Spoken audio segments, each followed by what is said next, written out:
और जी मेरे प्यारे बच्चों, देखो अभी मैं जेब प्रक्रम का एमसीक्यू करवा रहा हूँ।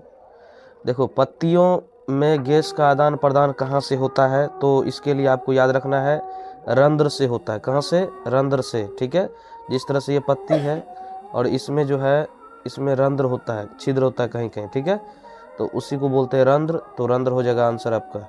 रक्त में आयरन की कमी से होने वाले रोग का क्या नाम है? तो एनीमिया रोग होता है। कौन सी रोग होती है? एनीमिया रोग। रक्त की कमी के कारण एनीमिया रोग होता है। अगला क्वेश्चन देखो, कौन सी क्रिया सभी जीवों के लिए अनिवार्य होती है? तो श्वास लेना, श्वसन की क्रिया सभी जीवों के लिए अनिवार्य होती है। ठीक है, पादप में जाइलम उत्तरदायी होता है। तो पादप में जाइलम जो है वो जल के लिए उत्तरदायी होता है। जाइलम जल के लिए, फ्लोएम फल के लिए उत्तरदायी होता है। इसको आपको अच्छा से कर लेना है। तो आंसर आपका हो जाएगा ए नंबर। चलिए आगे क्वेश्चन देखिए, रक्त में किसकी उपस्थिति के कारण लाल दिखता है? तो रक्त में जो है हीमोग्लोबिन की उपस्थिति के कारण रक्त लाल दिखता है।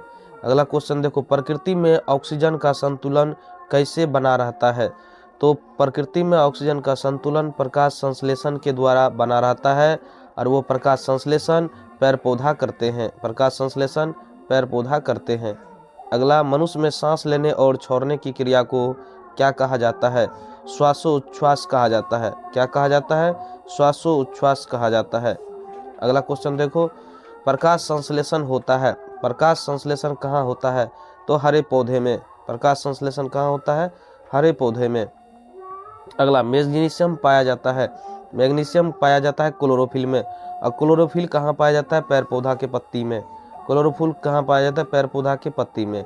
क्लोरोफिल के कारण क्या होता है? प्रकाश संश्लेषण की क्रिया संभव होती है। अगला क्वेश्चन देखो, प्रकाश संश्लेषण क्रिया में ऑक्सीजन बाहर निकलता है। ऑक्सीजन बाहर निकलता है। किससे ऑक्सीजन बाहर निकलता है? तो जल से ऑक्सीजन बाहर निकलता है। जल से ऑक्सीजन बाहर निकलता है। ठीक है, अगला क्वेश्चन देखो, ऑक्सीन ऑक्सीन है। ऑक्सीन क्या है? ये ऑक्सीन वसा है। ऑक्सीन क्या है? ये वसा है। ऑक्सीन वसा है। अगला क्वेश्चन देखो, इनमें से किसके द्वारा अमीबा में भोजन अंतर ग्रहण होता है? तो भोजन कूटपाद के द्वारा अमीबा में भोजन अंतर ग्रहण होता है। वीवीआई क्वेश्चन करवा रहा हूँ, सबसे इंपॉर्टेंट वीवीआई क्वेश्चन है, आप इसको कर लीजिए। मनुष्य के शरीर की सबसे बड़ी ग्रंथि का क्या नाम है? तो मनुष्य के शरीर के सबसे बड़ी ग्रंथि का नाम है लीवर। लीवर लीवर लीवर नाम है। सबसे बड़ी ग्रंथि को लीवर बोलते हैं। और एक क्वेश्चन और पूछे, मनुष्य के शरीर में सबसे बड़ा अंग कौन सी है? तो आपको याद रखना है त्वचा। सबसे बड़ा अंग कौन सी है? त्वचा है। और एक और पूछे, मनुष्य के शरीर में सबसे बड़ी हड्डी का क्या नाम है? तो आपको हड्डी का नाम रखना है फीमर। जांग की हड्डी को फीमर बोलते हैं, वो हड्डी है, सबसे बड़ी हड्डी है जांग की हड्डी। ठीक है, और पूछेगा मनुष्य के शरीर में सबसे छोटी हड्डी का क्या नाम है? तो याद रखना है स्टेपिस। क्या है? कान की हड्डी सबसे छोटी हड्डी होती है, स्टेपिस। और पूछेगा सबसे मजबूत कहाँ की हड्डी होती है? तो याद रखना है दांत की हड्डी इनामेल सबसे ज़्यादा मजबूत होती है। ठीक है, तो ठीक है आगे बढ़ते हैं। रक्षी कोशिका पाई जाती है। रक्षी कोशिका बच्चों जड़ में पाई जाती है। कहाँ पाई जाती है? जड़ में पाई जाती है। निम्नलिखित में से कौन उत्सर्जी अंग है? तो वृक्क जो होती है वो उत्सर्जी अंग होती है। क्या होती है? उत्सर्जी अंग होती है। अगला क्वेश्चन देखिए, वाष्पोत्सर्जन कैसी क्रिया है? वाष्पोत्सर्जन जो होती है वो भौतिक क्रिया होती है। क्रिया दो प्रकार की होती है बच्चों, एक होता है रासायनिक क्रिया, एक होता है भौतिक क्रिया। रासायनिक क्रिया उसको बोलते हैं जिसमें मूल अवस्था में फिर से वापस लाना असंभव है, वापस नहीं ला सकते हैं। भौतिक क्रिया उसको बोलते हैं जिसमें मूल अवस्था में फिर से वापस ला सकते हैं। जैसे पानी का जमना, फिर से पानी उसको बनाया जा सकता है।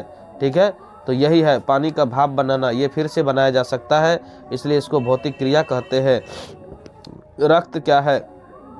रक्त तरल सहसंयोजी उत्तक है बच्चों। क्या है? रक्त तरल सहसंयोजी उत्तक है। याद रखेंगे, तरल सहसंयोजी उत्तक है। रक्त जो बना हुआ होता है, रक्त का जो रंग होता है ना, रंग जो होता है, रक्त का रंग लाल होता है ना। रक्त का रंग उजला भी होता है। जिसका रंग लाल होता है उसको बोलते हैं आरबीसी, जिसका रंग उजला होता है उसको बोलते हैं डब्ल्यूबीसी। याद रखेंगे। शरीर में भोजन को पचना किस प्रकार की अभिक्रिया है? ये हो जाएगा उपचयन। याद रखेंगे, क्या होगा? उपचयन। उपचयन उपचयन ये क्या होगा? याद, उपचयन है ना। तो ये जो है आपका शरीर में भोजन पचता है उपचयन क्रिया से। कूटपाद किस में पाया जाता है? बच्चों कूटपाद अमीबा में पाया जाता है। किस में पाया जाता है? अमीबा में। कूटपाद के द्वारा अमीबा भोजन का अंतःग्रहण करते हैं, भोजन का अंतःग्रहण करते हैं। अगला question very Viviya important question है। रक्त का थक्का जमाने में किस विटामिन का योगदान होता है? बच्चों, रक्त का थक्का बनाने में विटामिन के का योगदान होता है। याद रखेंगे, विटामिन के का योगदान होता है। शरीर में घाव घोष हो जाता है, उसको भरने के लिए जो है विटामिन भरने के लिए विटामिन सी जिम्मेदार होता है। अगर आपका बाल का रंग काला है तो विटामिन सी जिम्मेदार है इसके लिए, है ना। तो इसलिए मैं 20 क्वेश्चन आपको करवा दिया हूँ। बहुत विविया क्वेश्चन है, बहुत इंपॉर्टेंट क्वेश्चन है। नो बकवास, सिर्फ आपको ओनली फॉर जो इंपॉर्टेंट क्वेश्चन है ना, उसका मैं करवा चुका हूँ, है ना। इसको आपको अच्छा से 2 बार 3 बार अगर आप देखिएगा, नोट्स बनाने का जरूरत नहीं है, इसी वीडियो को 2-3 बार देखिएगा तो आपका बढ़िया पूरा क्लियर हो जाएगा, है ना। तो अच्छा से आप इसको ध्यान से देखिएगा, ध्यान से करिएगा तो आपको बहुत सुंदर से आपको हो जाएगा। तो ठीक है, ठीक है, वंदे मातरम, है ना। मेरे चैनल को लाइक कीजिए, सब्सक्राइब कीजिए।